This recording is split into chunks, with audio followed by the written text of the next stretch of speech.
needles and smoke, meridians and qi, calming yang and stimulating yin.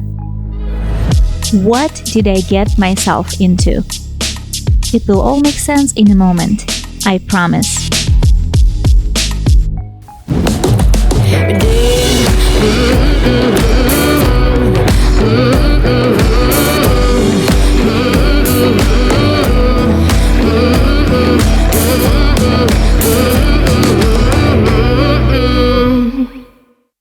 Today I'm on a journey to learn as much as I can about acupuncture, another healing method that has been criticized by the science-based medicine but still being broadly used to heal various symptoms. To say that I'm curious would be a huge understatement. Corinna Law would be our conductor into the acupuncture world, as she holds master's degree in traditional Chinese medicine and possesses loads of knowledge from the first-hand experience. Corinna, please, can you give me this simple but brief explanation what the acupuncture is? Brief and simple is just the insertion of one-time use needles in the body to help regulate the meridian system. What special trainings did you attend, or what kind of licenses, probably certificates, you were supposed to get in order to become an acupuncturist? So in the United States, to become an acupuncturist, you need to have an undergraduate degree. So I did 4 years of an undergrad at UCLA here in Southern California. And then after that, you do another 4 years, depending on what you had majored in prior, to get a master's degree in traditional Chinese medicine, traditional Asian medicine. And then from those 4 years, you have to pass a few clinical exams, and then you have board exams. So there are boards that you can pass for the national boards, so that you're licensed in most places, but California has a separate one, so you have to be licensed in California as well. So what made you to decide to pursue Chinese medicine and acupuncture in particular?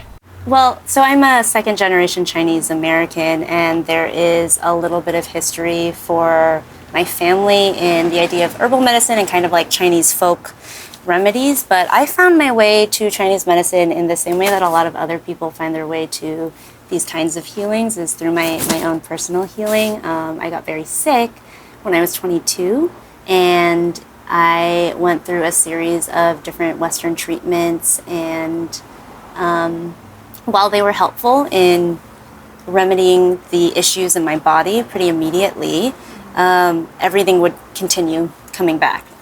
So it didn't really fix the problem at its root, and I kind of continued living my life in the way that I knew how, was just to work and do what I needed to do, take these pills and just keep going, and it helped me. It helped sustain me, and I needed it, but after some time I wasn't getting any better. I was actually starting to get worse, and I knew something had to change. So I eventually took a year off from where I was working and started jumping into my own healing and looking at different practitioners and different modalities. And I went and saw an acupuncturist.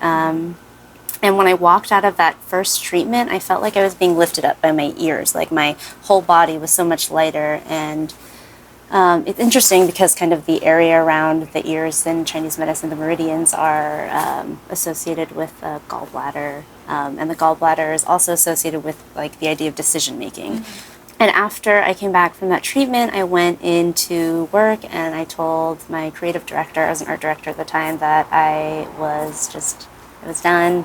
I put in my notice, and then I switched and started studying Chinese medicine. So you were working in a creative kind of industry before, and now you're almost a doctor.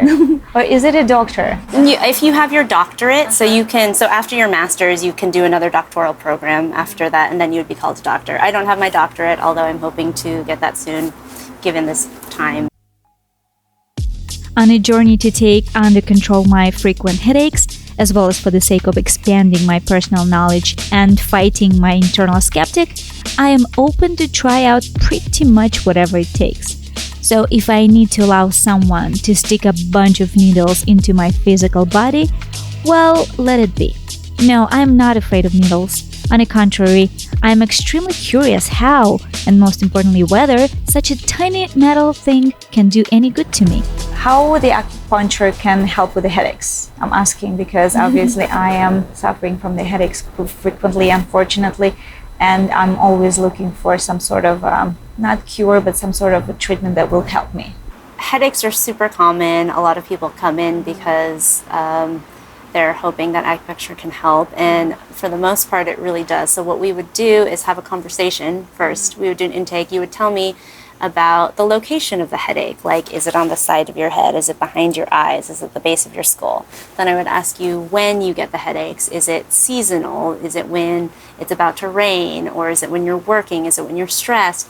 And all of these questions that we'd ask would kind of lead us down a path to figure out which meridian, which maybe organ is affected, which is also associated with the meridian system, or which maybe channel pathway is affected, so we could work along that area.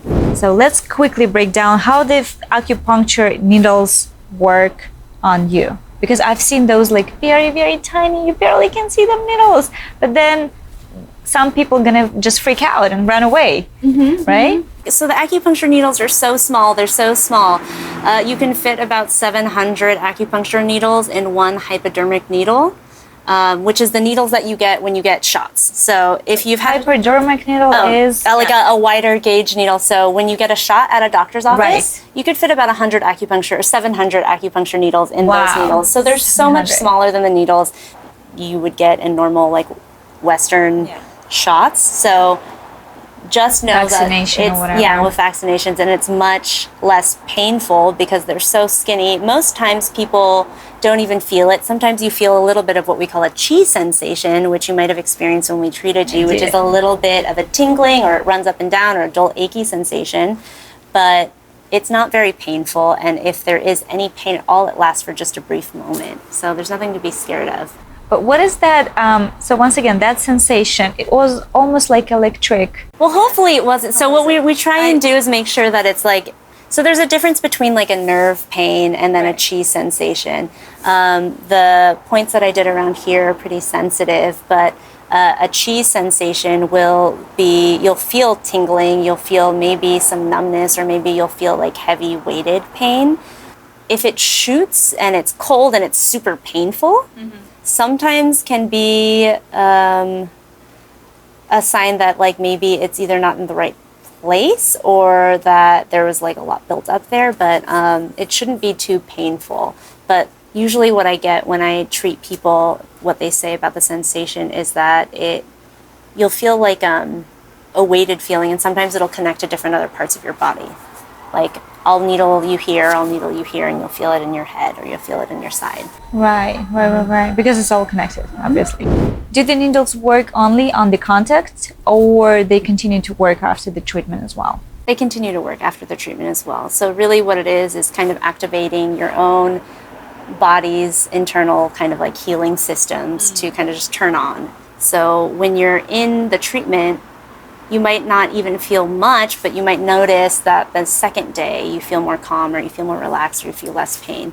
But depending on the type of treatment and the length of time and what you're working on, you could feel the effects of this treatment for maybe 3 days or up to 10 days. And then once you know when the side effects of it start to fade, that's when you know how regular you should come in. According to traditional Chinese medicine, energy qi flows within the body through energy channels or meridians. Hundreds of acupuncture points along the meridians interact with, connect to, and can be used to affect virtually every organ, system, and part of the body. When the qi flows freely, the body remains healthy. However, due to outside causes like stress, the body's meridians can become clogged and stagnant. When a blockage occurs along the meridians, illness can take hold. So acupuncture presents one of the ways to unclog the meridians. In contrast, many Western practitioners view the acupuncture points as places to stimulate nerves, muscles, and connective tissue. Some of them believe that this stimulation boosts your body's natural painkillers. What do you think acupuncture treatment makes it more effective over other treatments?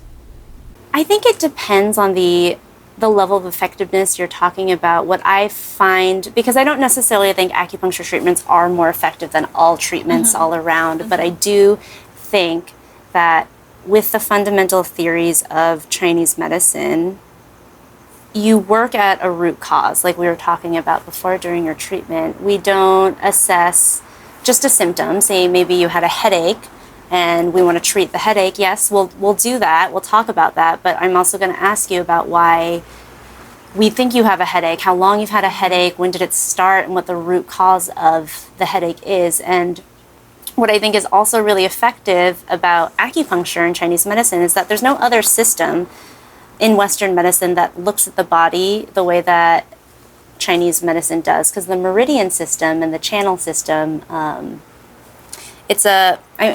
sure you've seen pictures. It's like a whole bunch of different lines that are drawn all around the body. That channel system is the fabric that unifies our organs to the environment, to treatments, and to diseases in a really beautifully integrated network, and a conception of the body that refuses to acknowledge that that system, the channel system that connects us to everything, doesn't exist, is like akin to thinking of an agricultural system that has no natural waterways. So I think so there's a fundamental understanding of the connection to the world and that system that's not seen anywhere else, and that we work from a root cause, not symptom-based.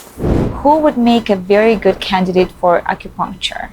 Well, right now, acupuncture, and most insurances will cover acupuncture for any type of pain. So I always recommend acupuncture to anyone who's, one, just interested in it because it's beneficial. It's a preventative medicine. But people who really, really benefit from it are maybe spaces where Western medicine hasn't been too effective. Like you say you've had a lot of headaches, you take painkillers, you've tried everything and it's not working. Well, come see an acupuncturist and see if it's maybe a problem within the meridian system that we might be able to work through. Can you list any conditions? Migraines. We're really great with any gynecological issues, so a lot of PMS symptoms. A lot of that is very regulatory, so if you have a lot of really bad cramps. I tend to see a lot of people that just maybe have musculoskeletal pain, so like shoulder pain, gastrointestinal issues, psycho-emotional issues. So in addition to working with other therapists, if you're struggling with like depression, anxiety, things like that, acupuncture is really great for that.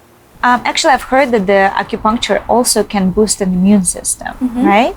So the body can better fight off any invaders or disruption to its normal flow. Is that true? And how exactly? So acupuncture works through this idea that what we call wei qi, and it's like a superficial qi, which is similar but not the exact same thing because you can't compare them exactly, similar to Western medicine's immune system.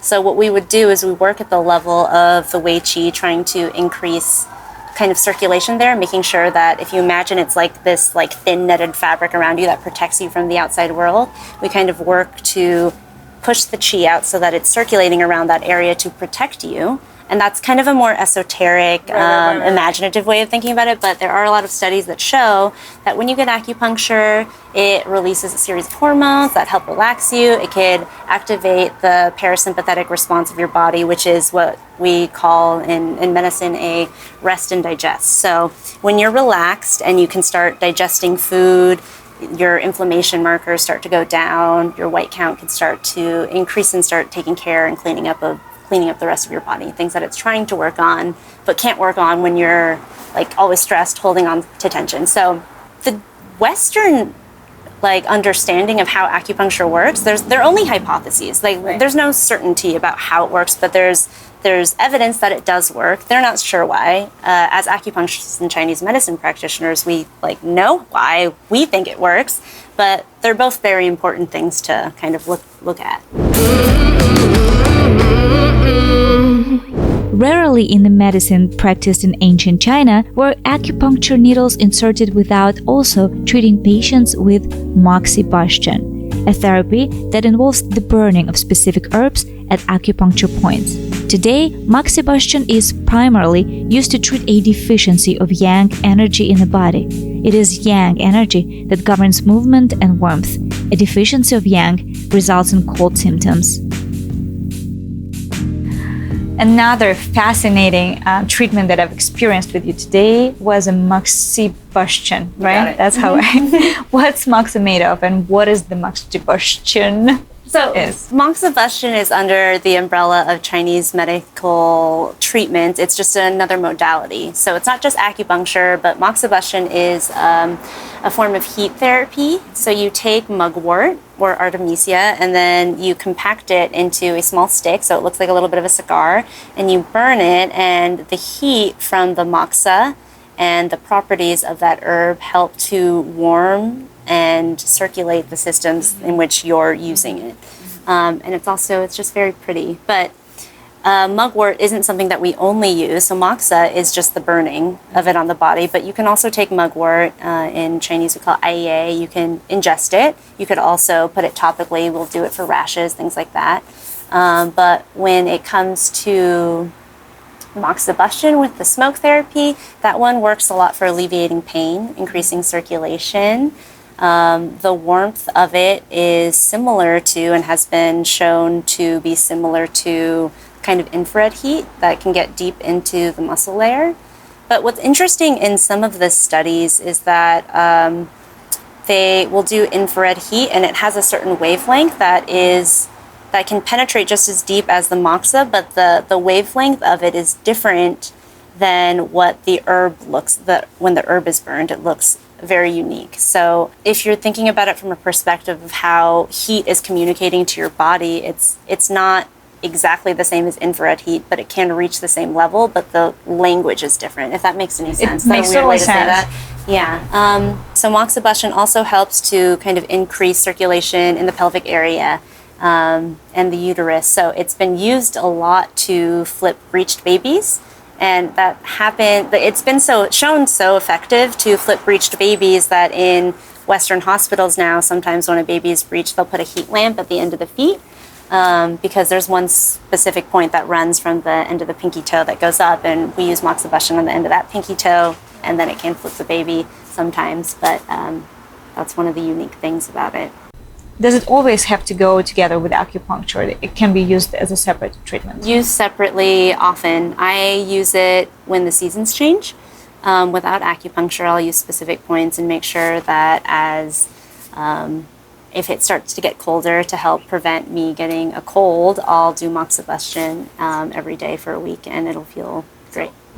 There are a lot of misconceptions about acupuncture, but the truth is that this practice has been around for thousands of years. It is widely accepted around the world as a potent treatment, and several leading health organizations, including the National Institute of Health, the Mayo Clinic, and the National Cancer Institute, have approved its use as effective therapy for treating many health conditions. What's the biggest misconception you've heard about acupuncture? There's certainly a lot. I think there's a big misconception that acupuncture doesn't require any training. I think I get that a lot. People will ask if it's just like a 6-month certification process. But no, it's it's medical school.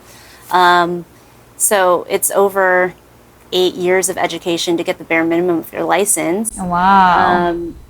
That's a big misconception. And I also think there's another misconception that it's rooted in a world that's completely esoteric, where I'm just going in and sensing things. And while that might be something that works for other practitioners, there is a lot of science behind it. And I'm hesitant to just say science because I don't want to place a value on something versus to devalue that what people historically have done in China is actually science as well. But there are lots of studies. Chinese medicine is integrated in a lot of Western hospitals. Cleveland Clinic is one that I can think of. Sloan Kettering, they do research, and there is evidence of the effectiveness. And I think something that people often say is that it's okay, it's only placebo, or it doesn't work, or it's only subjective. The results don't matter, because if I say that I feel better from acupuncture, that doesn't count unless your blood work shows it. Right. Which ultimately devalues what a person says about themselves. And it's super important, especially now this time, to understand what it's like to listen to your body and know how it feels and know that that is true. But also, there are studies with pretty measurable results. Do you feel it has to do something with that people they cannot see meridians, they cannot see the chi energy, and that's why they're like, oh, I cannot see it, so I cannot touch it. How do I know it's there? Someone else just told me that there are meridians, but I don't see where are the meridians, right? Yeah. Probably that's why. Yeah, no, and certainly I understand where it's hard to believe if it's something you can't see, but there's plenty on your body and inside your body that you can't see that you know are there. It's our entire small cosmos within ourselves. Yeah. So we're like, we don't see what's out there in the cosmos as Yeah. well, but we kind of do our research. Yeah, you've never seen your white blood cells or your red blood cells. Exactly. Maybe you've seen blood, but you've never seen the cells, but you have no trouble believing that they're there, right? Do I think I could break the myth from my perspective that Chinese medicine is kind of like a Alternative healing kind of thing. Well, okay, so I like to get out of the language of calling it alternative medicine because it's not in lieu of Western medicine. We call it a complementary medicine. I used to work at an integrative center in a hospital, and in that hospital, like the floor above is people getting radiation therapy, chemotherapy, and in the floor below is people getting acupuncture, getting massage, getting hypnotherapy, getting sound therapy. So they're not so different. It's a complementary therapy. It's a therapy you use in tandem with Western medicines. We know that Western medicine works, and I know that Chinese medicine works, so they're not exclusive. You don't have to use one or the other. But if you are really opposed to it and you think it's just all nonsense, there's no reason to try it. Don't try it. It's optional. No one is forcing anyone to do acupuncture. I love that. Look at my face. This is the face of a person who just had an amazing acupuncture session and happy with the results. I actually felt the energy chi in my body so clearly. I thought it was an incredible and somehow healing experience. All I can say is that there's no magic. It definitely felt scientific to me. Besides, there's nothing wrong with trying it and deciding for yourself, right?